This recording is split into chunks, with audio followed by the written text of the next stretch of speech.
Good afternoon mga kasari. Pasensya na po, masyado naging busy si Mami Perla. At kanina namili naman po pagkatapos mamili ng mga materyales dahil ako po ay nagpapagawa dito sa labas. Tingnan niyo po ang aking tindahan. Kulang-kulang na po ang aking mga ano. Ngayon kay ate tubig. Ayan ang aking pinagawa. Pinagawa ko ang aming garahe dahil pangit na. Pangit na.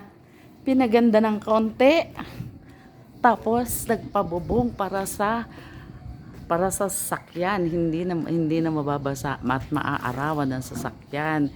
Ito po ang aking magigiting na mga gagawa.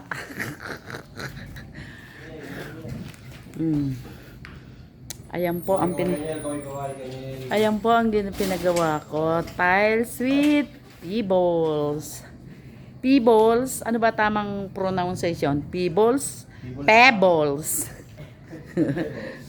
Kaway-kaway, tay. Kaway-kaway. Kaway-kaway. Kaway-kaway sa vlog. Ito po ang aking pinagawa. Ayun. Siguro bukas maayos na to. Ayan, tapos pinaganda ko pa rin ang aking isang halaman. Sabi ng mister ko, bakit daw hindi pa tinanggal? Ako kasi yung ayaw ko yung walang halaman sa harap ng bahay. Kaya kahit nag-iisa na lang siya, ayan, buhay pa rin ang halaman. Ikaw, Pogi, kaway-kaway. Kaway-kaway siya. Sabi ni Renan, sige, bukas mag-vlog kayo.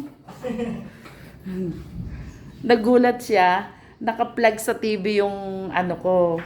Nagsusukat siya, biglang napatingin siya sa TV. Ma'am, ikaw yan o! Ayan. Yan po ang aking pinagkakabisihan. 2 weeks wala akong upload.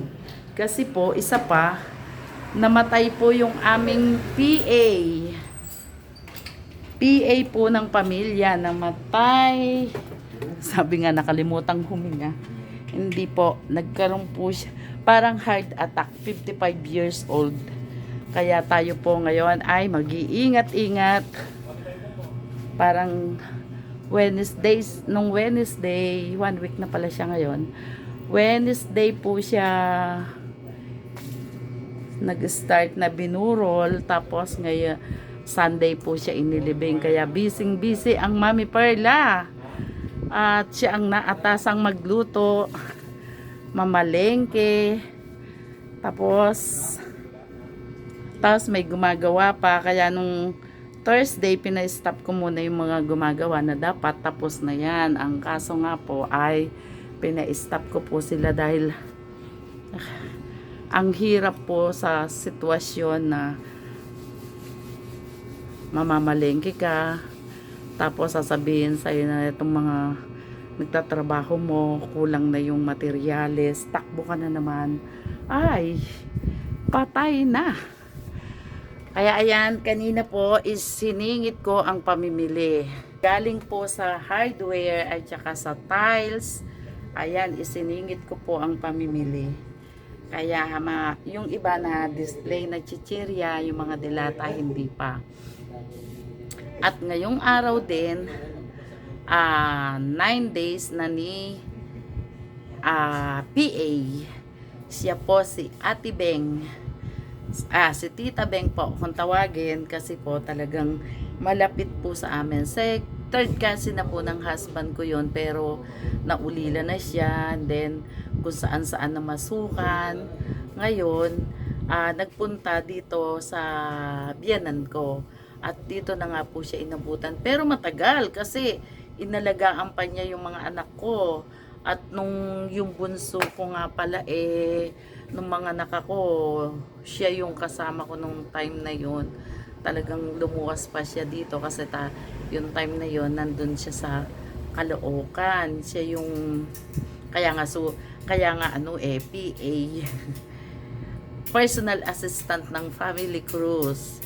At yung po, believe ka doon kasi ang ano niya, waste ng bayan. Bakit? Pumunta kami ng Baler, pumunta kami ng saan pa ba yun? Yung Ilocos. Alam niyo yung daan?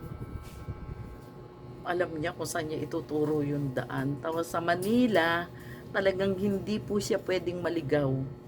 Alam na alam po niya yung mga pasikot-sikot kahit saan lugar. Kaya po ang tawag namin ay waste ng bayan.